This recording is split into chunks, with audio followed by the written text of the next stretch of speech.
tal? ¿Cómo están? Nuevamente un saludo muy afectuoso desde aquí hasta donde quiera que ustedes se encuentren y continuamos con los sistemas de control analógico. Vamos ahora a ver el funcionamiento de uno de los componentes más básicos que puede tener la electrónica analógica, que es el capacitor electrolítico. Bueno, vamos a pasar a revisar primeramente lo que es el material requerido para el circuito número 4, que es conocido como almacenamiento de electrones.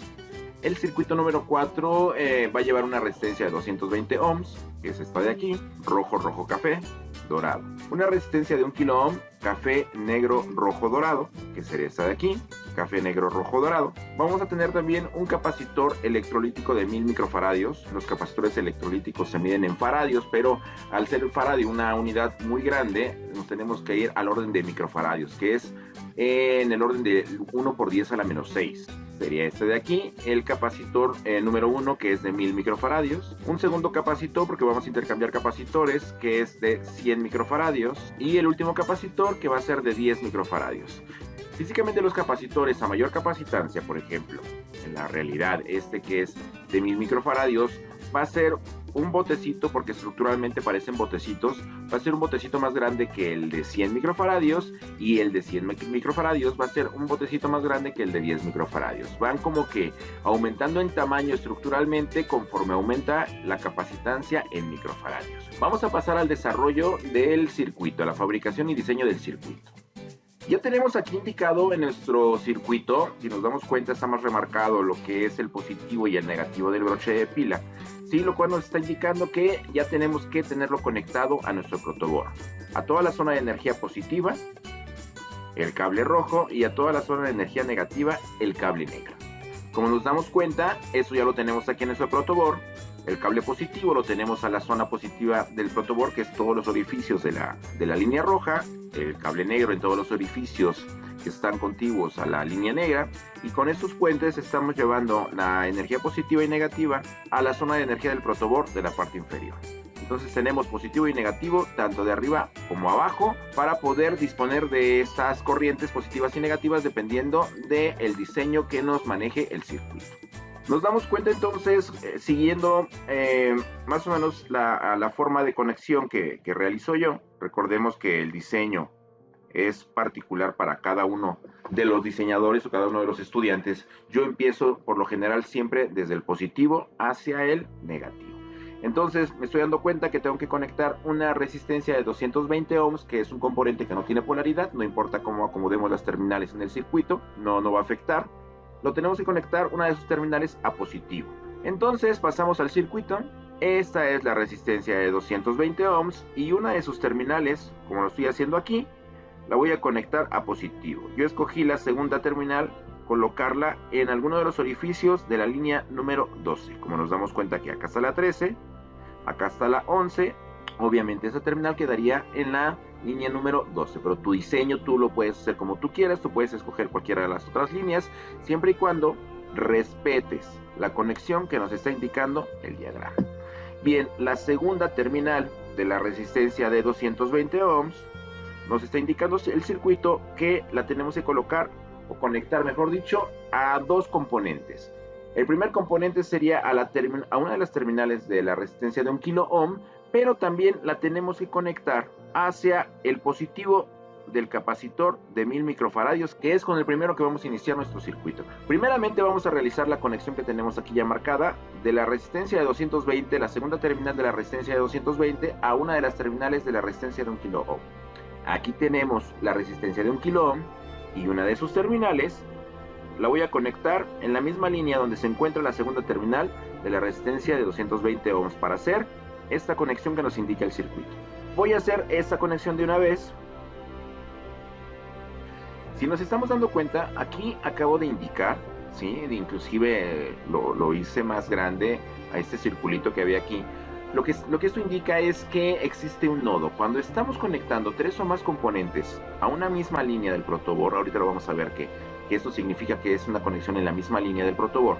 Lo que estamos haciendo es un nodo, y un nodo es, vuelvo a repetir, la conexión de tres o más componentes en un circuito electrónico. Entonces, en este nodo en particular, aquí, tengo una terminal de la resistencia de 220 ohms, una terminal de la resistencia de 1 kilo ohm y el positivo del capacitor de 1000 microfaradios, que es el que vamos a conectar a continuación.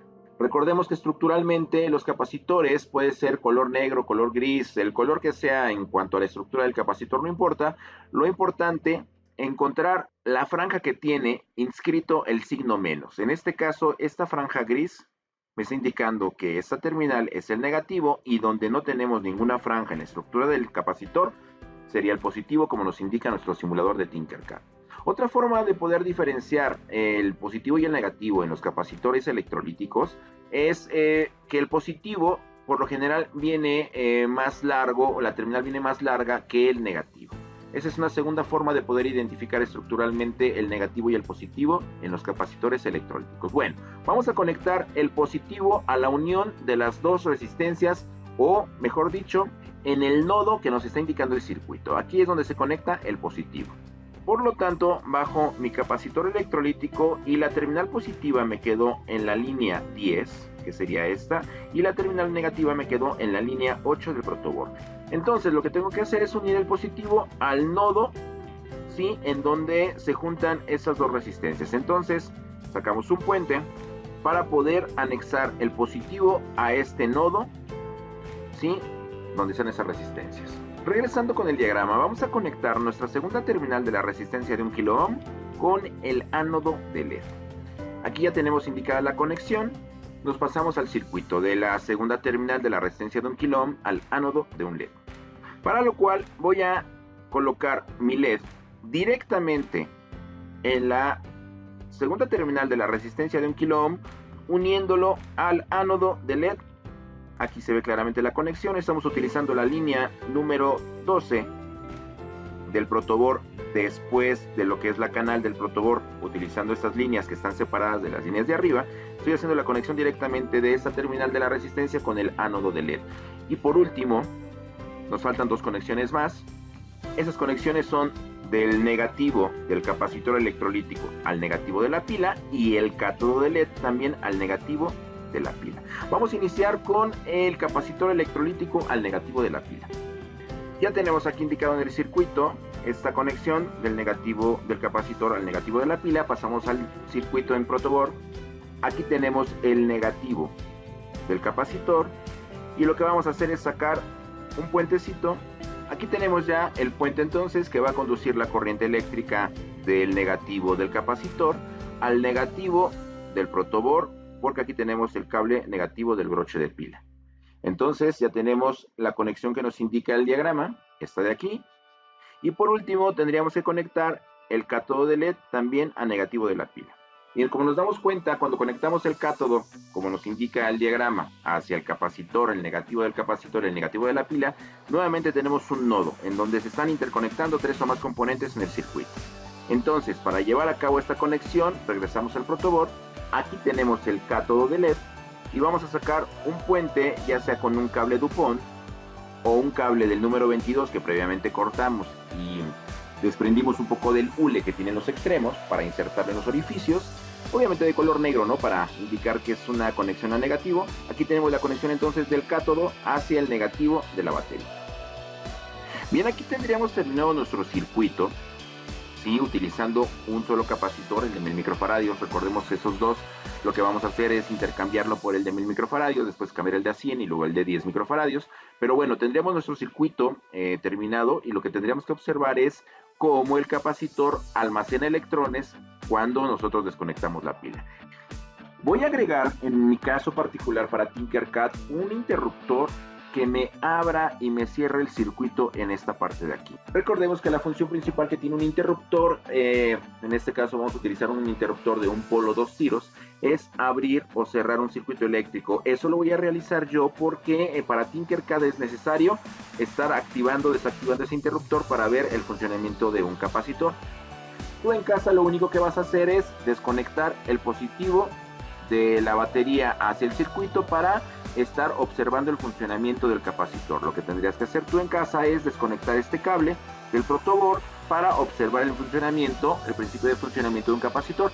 Como te darás cuenta, ya tengo conectado el interruptor, ¿sí?, hacia lo que es la terminal de la resistencia, que originalmente tendría que ir directamente esta terminal a positivo. Yo la estoy haciendo pasar por una terminal de un interruptor y la terminal del medio del interruptor ahora sí la dirigimos a positivo, para que cuando el interruptor esté en la posición hacia la izquierda me deje pasar corriente positiva a través de él y le llegue la corriente positiva a la resistencia, tal y como lo indica el diagrama, de positivo a una terminal de la resistencia. Pues vamos a llevar a cabo la simulación y vamos a observar qué sucede. Tenemos apagado el interruptor, lo voy a cambiar de posición y nos damos cuenta cómo el LED acaba de encenderse. Analizando el circuito, vamos a ver por qué. Aquí nos estamos dando cuenta cómo la corriente positiva pasa a través de la resistencia de 220 ohms, posteriormente a la resistencia de 1 kilo ohm, para llegar al ánodo de LED que está en polarización directa. Recordemos que una polarización directa de un diodo, el LED es un diodo, el ánodo va a positivo y el cátodo tendría que ir a negativo, como es el caso del circuito. Entonces, toda esta malla de afuera, porque a esto se le va a considerar como una malla, que es de interconexión de componentes en un circuito, ¿sí? Toda esta malla de afuera es para encender el LED. Pero tenemos otra malla interna, que sería esta malla de aquí. Esta malla de aquí, lo que está sucediendo es que me está conectando a través de esta resistencia de 220 ohms a un capacitor de 1000 microfaradios. ¿Con qué intención? De cargarlo de electrones, de llenarlo de electrones, porque los capacitores electrolíticos se van a encargar de absorber electrones para que una vez que la pila no esté conectada en el circuito, el capacitor quede con la función de la batería. Si nos damos cuenta, nosotros quitamos la batería, ahora todos los electrones que están almacenados en el capacitor electrolítico son los que van a suministrar el encendido del LED. Aquí nos damos cuenta que si nosotros quitamos la batería, si desconectamos la batería, aquí tenemos el positivo del capacitor al positivo del LED, que es el ánodo, y el negativo del capacitor al negativo del LED, que es el cátodo. Y momentáneamente tendríamos que ver que el LED queda encendido después de desconectar la batería. ¿Por qué? Porque el LED va a consumir los electrones almacenados en el capacitor. Vamos a observar este efecto en nuestro protoboard o en nuestro simulador de Tinkercad. Voy a cambiar de posición el interruptor, que es como si tú desconectaras el positivo de la batería, que es lo que tendrías que hacer en casa para observar este efecto, ¿sí? Yo lo que voy a hacer es desconectar el positivo a través del interruptor. Voy a cambiar de posición el interruptor para dejar de conducir la corriente eléctrica a través de la resistencia. Observa el LED. ¿Cómo te podrás dar cuenta el LED? Al desconectar el positivo de la batería de la resistencia, se va apagando muy lentamente. Esto es debido a que todos los electrones almacenados al interior del capacitor electrolítico son consumidos ¿por quién? Por el LED, que poco a poco va extrayendo, va succionando, va chupando todos los electrones contenidos en el capacitor, ¿sí? Y se va apagando lentamente hasta que ya no hay energía guardada aquí adentro del capacitor electrolítico. Nuevamente muestro el efecto. Observamos cómo lentamente el LED se va apagando. Vamos a ver qué sucede ahora si cambiamos el valor del capacitor. Vamos a cambiar este capacitor C1 por el capacitor número 2, que es el de 100 microfaradios. Quito este capacitor, que es el de 1000 microfaradios, y vamos a colocar este capacitor, que es el de 100 microfaradios. Vamos a ver qué pasa en el momento que desconectamos la corriente eléctrica positiva hacia la resistencia. Voy a apagar el interruptor. Nos damos cuenta, observa el efecto en el LED. Nos damos cuenta que se mantiene prendido por cierto tiempo, pero ¿qué crees? Se apaga más rápido que cuando teníamos el capacitor de 1000 microfaradios. Estructuralmente, aquí no lo ves, obviamente en el simulador, pero tú con tu material en casa te darás cuenta que el capacitor de 1000 microfaradios es más grande. Ese botecito es más grande que el capacitor de 100 microfaradios. Por lo tanto, al ser más grande va a almacenar mayor cantidad de electrones. Detenemos la simulación. Tú lo que tendrías que hacer es desconectar el positivo de la batería para poder realizar este cambio.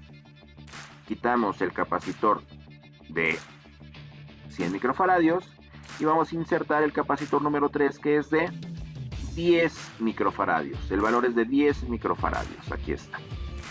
Llevamos el capacitor a nuestro protoboard.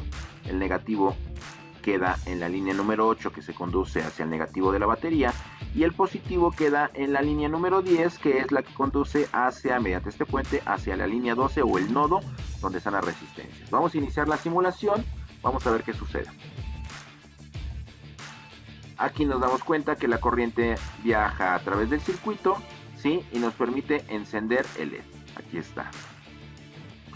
Pero en el momento en que yo desconecto el positivo de la batería o desactivo el interruptor, nos damos cuenta que el tiempo que se mantiene encendido el LED es muy breve. Esto ya lo dijimos porque este capacitor es de 10 microfaradios, estructuralmente es más pequeño este botecito y la cantidad de energía que va a almacenar es mucho menor que la de 1000 y menor que la de 100.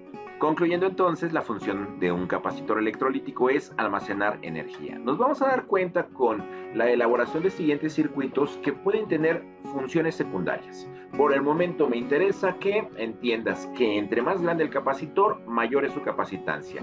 Que el valor o unidad de medida de un capacitor o de la capacitancia son los faradios, pero el faradio es una unidad muy grande. Tenemos que utilizar unidades de medida que estén en el orden de 1 por 10 a la menos 6. Y 1 por 10 a la menos 6 son las micras. Entonces, faradios con micras se convierten en microfaradios. Y por último, que es un elemento polarizado que tiene positivo y que tiene negativo. Hay que tener mucho cuidado con la polarización de los capacitores electrolíticos, porque si los conectamos al revés, corremos el riesgo de que el botecito o el capacitor explote. Digo, no vas a hacer un incendio ni mucho menos, pero sí te vas a llevar un buen susto.